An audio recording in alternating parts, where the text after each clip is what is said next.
Hello, my name is Jessica Michaels, and I have ASD1, which is Autism Spectrum Disorder. My name is Carly, and I'm here to share my experience about working with a disability.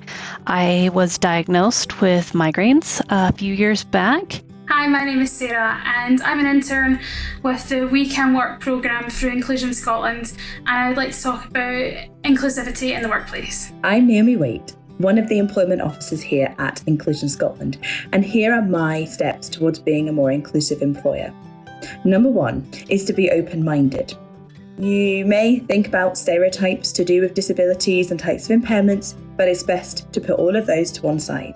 There are a lot of ideas about what we can and can't do, or jobs that we can and can't have. Don't be afraid to include people with disabilities in your staff.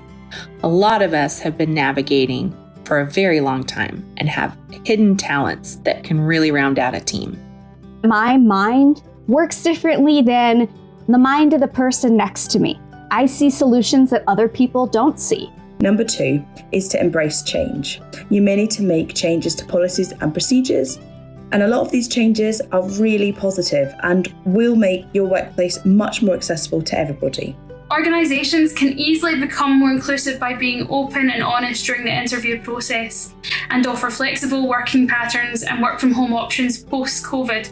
Don't do this just because you need to do it for one or a couple of individuals in your workplace. Do it to make your workplace better. Number 3 is to be ready to learn, and this is specifically to do with the lived experience of disabled people themselves.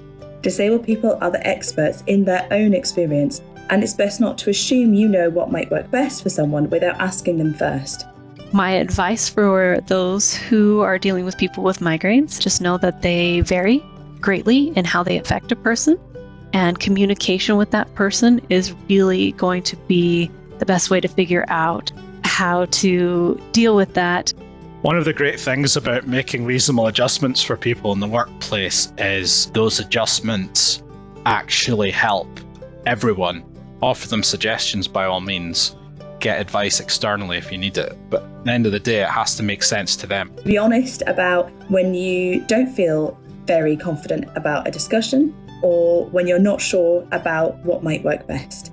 I once worked as a temp, and despite only being contracted for a few weeks, they really went above and beyond to ensure that I felt safe. I have managed over the course of my career to have success in a lot of areas that if people heard about my condition first, they sort of expect that I can't do these things. Many employers are really scared about getting it wrong, especially when it comes to employing disabled people.